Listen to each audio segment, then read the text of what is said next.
Okay, 2 Kings chapter 2. So now we're getting introduced to Elijah, not Elijah, Elisha, a little bit more. This is another famous chapter that we learned, the famous quote, the famous story of the transfer from Elijah to Elisha, basically. Verse 1, and it came to pass when the Lord would take up Elijah into heaven by a whirlwind, that Elijah went with Elisha from Gilgal. So they went out to go do this. And Elijah said unto Elisha, tarry here, I pray thee. For the Lord hath sent me to Bethel. And Elisha said unto him, as the Lord liveth, and as thy soul liveth, which is two of the most important oaths you can make, I will not leave thee. So they went down to Bethel. So he's going with him, basically. Verse 3, the sons of the prophets that were at Bethel came forth to Elisha and said unto him, knowest thou that the Lord will take away thy master from thy head today? And he said, yea, I know it. Hold ye your peace. So they all knew Elijah's about to die. He's about done. The Spirit was probably moving in them all to understand and know the will of God. And so they kind of felt that this was going to happen. If you've ever had loss of life or when, a bishop changed power or something like that, when bishops change, not power, but change who's in that position or things, sometimes you kind of get feelings of things that are happening. Verse 4, and Elijah said unto him, Elisha, tarry here, I pray thee, for the Lord hath sent me to Jericho. And he said, as the Lord liveth, and as thy soul liveth, I will not leave thee. So they came to Jericho. So this is the second time this has happened. Elijah's like, Elisha, I need you to stay here. Lord wants me to go to Jericho. And Elisha is like, nope, I'm going with you. I'm supposed to stay with you, so I'm going to follow with you. And he's using the strongest oaths, as the Lord liveth and as you live, basically, or as I live as well, I'm not going to leave you. And so this is a test. Elijah is testing Elisha. How faithful are you willing to be to go with me to these places? Because they're not journeying short distances or small places. They're going to some pretty crazy places, basically. Verse 5, the sons of the prophets that were at Jericho came to Elisha and said unto him, knowest thou that the Lord will take away thy master from thy head today? He answered, yea, I know it. Hold ye your peace. And Elijah said unto him, tarry, I pray thee here, for the Lord hath sent me to Jordan. And he said, as the Lord liveth, and as thy soul liveth, I will not leave thee. And they two went on. So this is the third time they've had this in exchange. Verse 7, and 50 men of the sons of the prophets went and stood to view afar off, and they too stood by Jordan. So they're off in the distance, and Elijah and Elisha are near the river Jordan. Verse 8, Elijah took his mantle, that's his coat or his cloak, wrapped it together, so he wrapped it all up, and smote the waters, and they were divided hither and thither, so that they too went over on dry ground. That's pretty cool. That's a pretty cool thing to see, because that coat or that cloak was the kind of the symbol of Elijah. That was like the thing that, hey, this is Elijah, he's the prophet. Kind of a symbol of that priesthood authority he had, like the robes of a priesthood would be as well. Verse 9, and it came to pass when they were gone over that Elijah said unto Elijah, ask what I shall do for thee before I be taken away from thee. And Elisha said, I pray thee, let a double portion of thy spirit be upon me. So he's like, I want, you're an amazing prophet. I want more of that. I want to be a better prophet than you were. Not to say that, not to be rude to Elijah, but Elisha is aspiring to want to do just as good, if not better, than Elijah did as being a prophet. Verse 10, thou hast asked a hard thing. Nevertheless, if thou see me when I am taken from thee, it shall be so unto thee. But if not, it shall not be so. So again, if Elijah sees him leave, then he'll get his wish. If he doesn't see him leave, then, which means Elisha is distracted by something else is going on, then he's not going to he'll still be the prophet, but he won't be doubly so. Verse 11, and it came to pass as they still went on and talked, that behold, there appeared a chariot of fire and horses of fire, and parted them both asunder. So this chariot comes down that looks like the horses and the chariot's all on fire. They're glowing, and it divides them asunder, meaning it goes right in between the two of them, basically. And Elijah went up by a whirlwind into heaven. So Elijah gets on the chariot and takes off, and they go up. Whirlwind is kind of like a dust devil, tornado kind of a thing. There's wind picking up and going, basically. Takes him into heaven.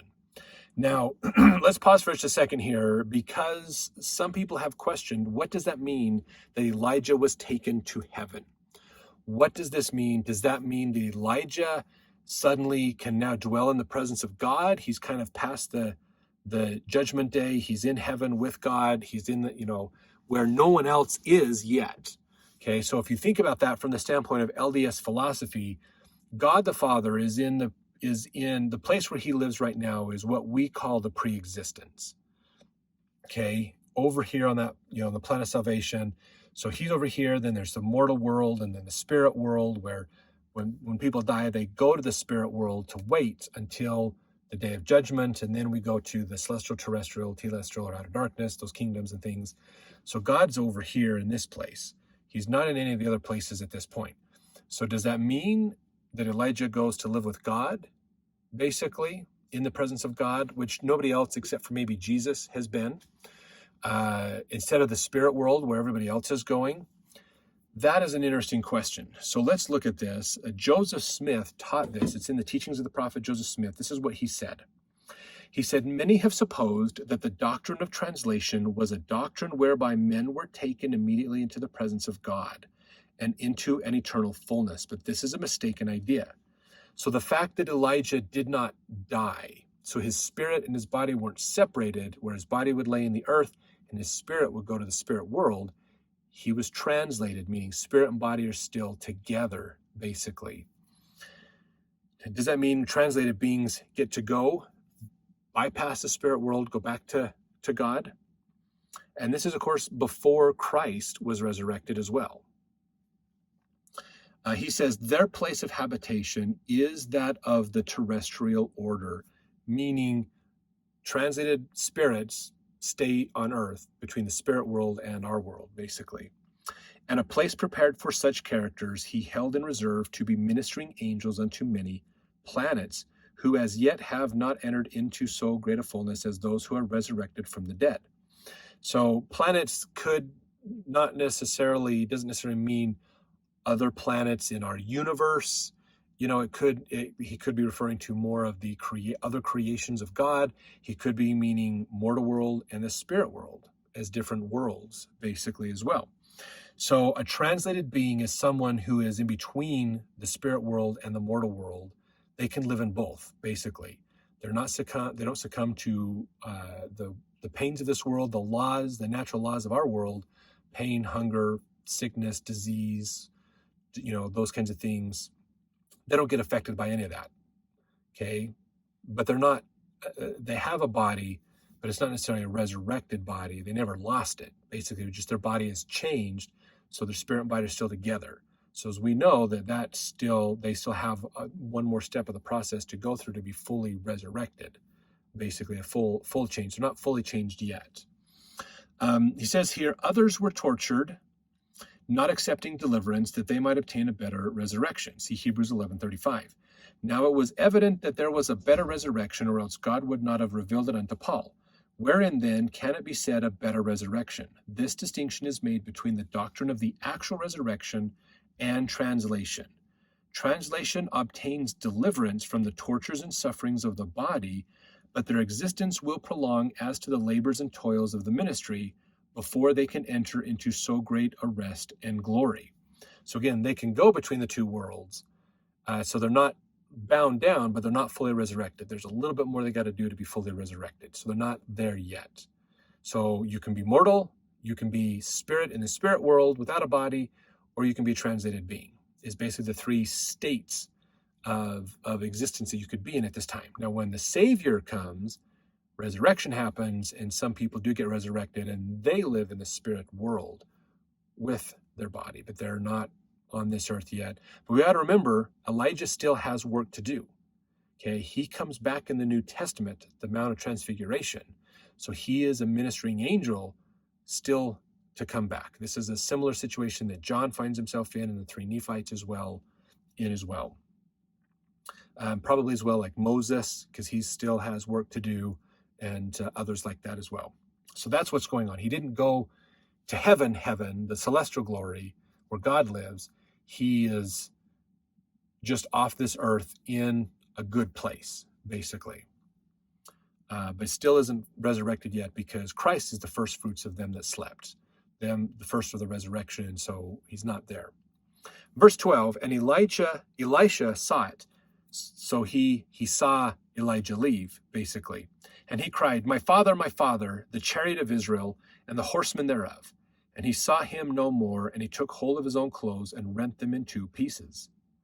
So he's like, oh, this is like an amazing experience. This is holy cow. So he takes his own robes and he tears them apart, pulls them open, cuts them, kind of pulls them in half, basically, as a symbol of this amazing thing that he has seen. Verse 13, he took up also the mantle of Elijah that fell from him and went back and stood by the bank of Jordan. So he went, as Elijah took off, the cloak fell down, Elijah picked it up, basically. Verse 13, I just read that one. Verse 14, he took the mantle of Elijah that fell from him and smote the waters and said, where is the Lord God of Elijah? And when he also had smitten the waters, they parted hither and thither, and Elisha went over. So he did that miracle, and it worked. Now, again, we have to understand it's not the fact that Elijah's cloak is a magical cloak that causes water to part.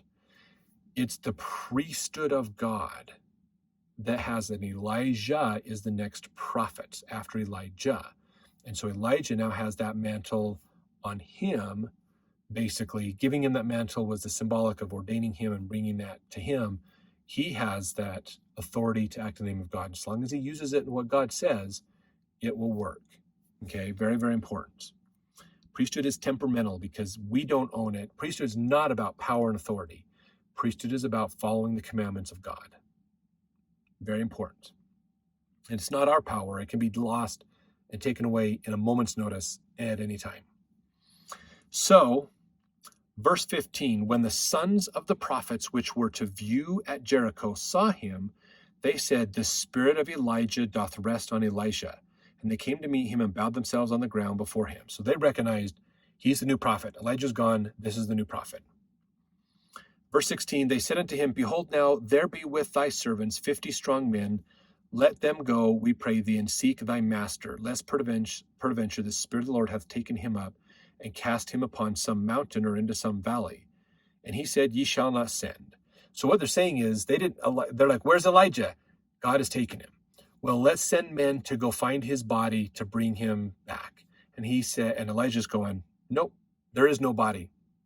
He's gone. He's translated. There's no body to worry about. His body's still with him. He still has it. Verse 17, when they urged him till he was ashamed, he said, send. So they kept going after him. No. Let us go find the body. Let us go find the body. Let's go find the body. And he's like, no. Okay, fine. Go for it. Whatever. They sent therefore 50 men, and they sought 3 days, but found him not. And when they came again to him, for he tarried at Jericho, he said unto them, did I not say unto you, go not? So they came back, Elijah, we didn't find him. Do you know where his body might be? And he's like, dude, I told you guys. Did I not tell you, you don't need to go look for his body? Verse 19, and the men of the city said unto Elijah, behold, I pray thee, the situation of the city is pleasant, as my Lord seeth, but the water is not, and the ground barren. So verse 19, this is an important point here. This isn't the sons of the prophets, the other priesthood holders talking to him. That was in verse 18. Verse 19 is a different story. There's a time gap in between 18 and 19, okay, just so you understand that. This is the men of the city. These are government rulers, okay, not priesthood holders. Government rulers going to Elijah saying to the prophet, we got problems, basically, okay? The water is not, we're in a drought, basically. We don't have water. The ground is barren because there's no water to water the plants, so the plants are all dying. We're in a famine, a big drought and a famine going on, basically. Verse 20, and he said, bring me a new cruse. Now, of course, a cruse is like a vase or a container, basically, like a bowl or a dish or things that you can put water in, and put salt therein. And they brought it to him. And he went forth unto the spring of the waters and cast the salt in there and said, thus saith the Lord, I have healed these waters, and there shall not be from thence any more death or barren land. So the waters were healed unto this day, according to the saying of Elisha, which he spake. So this is pretty powerful. Now, here's the thing to understand, okay? If you've ever mixed water and salt together, what happens if you put a plant in it? Put it in the comments. What's going to happen if you put a plant in salt water, okay? Now, these people live next to the Dead Sea, which is the world's saltiest body of water. They know what happens when you put salt in there, okay? Anybody in Utah who lives near one of the second largest or second saltiest bodies of water in the world knows if you put plant in salt water, the plant dies, okay? Salt is not a friend of plants. Very, very important challenge that they have, okay? So why does Elijah put salt in water and then use it to purify the water so the water will help? It's because it is a miracle. Okay, again, it's not the salt that purifies things. It's not the object. It is the priesthood of God doing the will of God that solves it. The priesthood is what does it, basically. Very, very important, okay? Verse 23, and he went up from thence to Bethel. And as he was going up by the way, there came forth little children out of the city and mocked him, and said unto him, go up, thou bald head, go up, thou bald head. So this is interesting because we have to look at this, and the word little children, it's translated little children, but it means more of like youth. This could be young men. So these are men that could be worthy, only like 18 years old. They're basically eligible for military service. And they were it says in here that they came forth out of the city and mocked him, okay? Verse 24, so they're saying, go up, thou bald head. They're trying to make fun of him as he's walking down the path, basically. He's got a bald head, okay? Verse 24, and he turned back and looked on them and cursed them in the name of the Lord. And there came forth 2 she-bears out of the wood, and tare 42 children of them. And he went from thence to Mount Carmel, and from thence he returned to Samaria. So this sounds, again, face value. Elijah is getting harassed by some local young men, and he curses them, and suddenly these 2 female bears come out of the woods and basically just destroy him, just rip all these kids apart and kill him. So there's something we learn, Bible commentary here from Clark. He says, in answering this question, consider the following interpretations. The word that the King James Version translated little children means young as compared to old, and can be translated not only as child, but as young man, meaning a servant or one fit to go out to battle. In verse 24, the idea ends. This ending is indicated by a period after, and cursed them in the name of the Lord. So if you notice in the verse, he turned back, comma, and looked on them, comma, and cursed them in the name of the Lord, period. That was the end of what happened. Now the next sentence is the next thing that happens. He says, the verse then states that 2 she-bears came out of the woods. The assumption that Elisha directed the bears may not be justified. Clark suggested, but is it not possible, this is the Bible commentary, is it not possible that these 42 were a set of unlucky young men who had been employed in the wood, destroying the whelps of these same she-bears?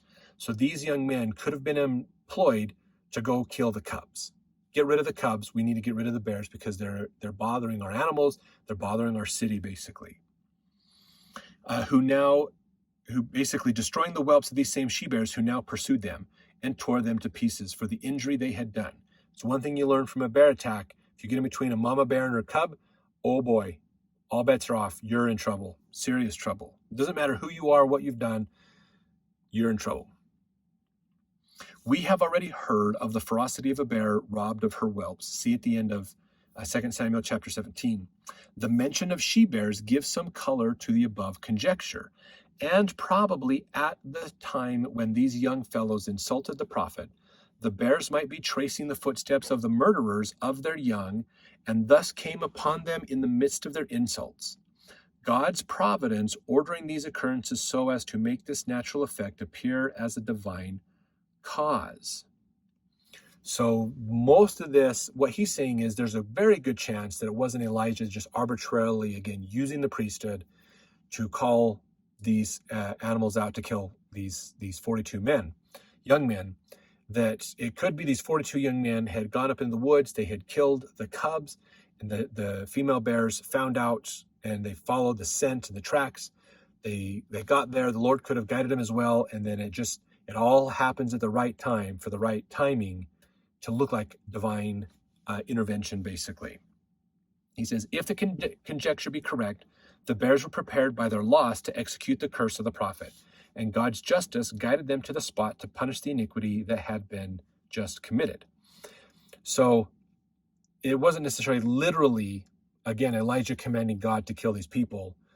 It was more of everything lined up because God knew what was going to happen and how this was going to work. They're cursing the prophet, which is rejecting the prophet, so that was bad. So it all came together to work out in the favor of Elijah. You could look at this as another example from the Star of David.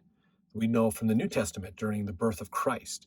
What was that star up there? Chinese astronomers believed that they found a star and they plotted it. When astronomers pointed telescopes to look in that area, they found the remnants of a supernova.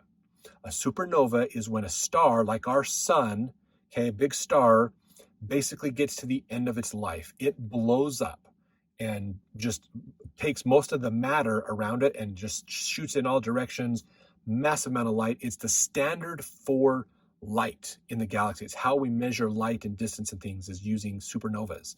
It blows itself apart, turns into a smaller dwarf star. Basically, it's a hyper intense, hypergravity star that eventually collapses, turns into a black hole. But I mean, this process takes millions of years.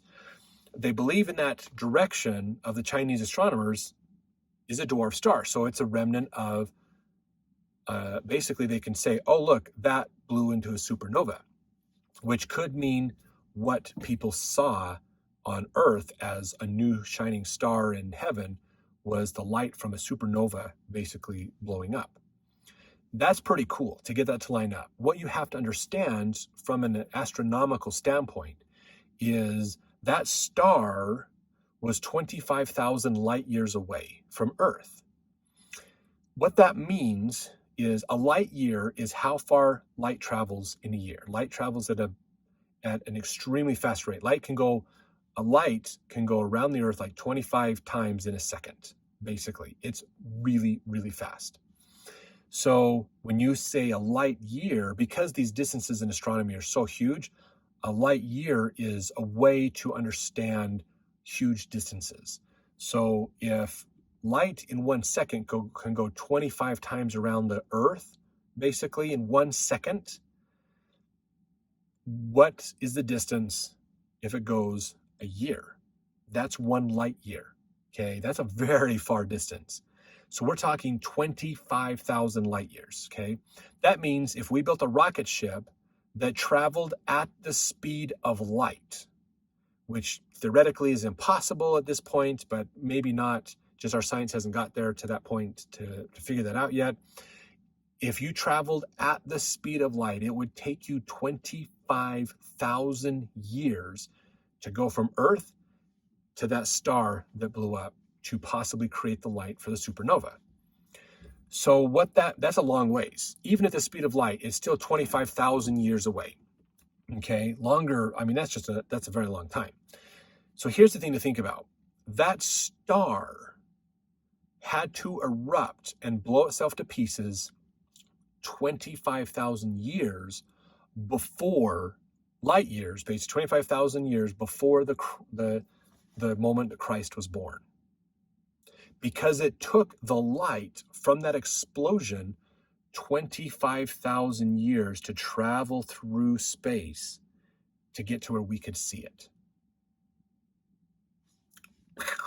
Doesn't that just blow your mind to think about?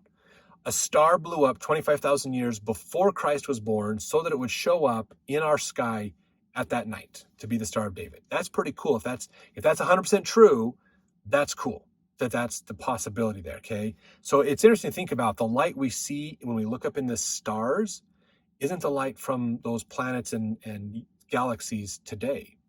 We're looking at light that has spent thousands of years traveling. So when we look up in space, we're actually looking into the past of our universe, because we're not seeing the present state of those planets. We are seeing the light they gave off so many years ago, basically. Even the sun.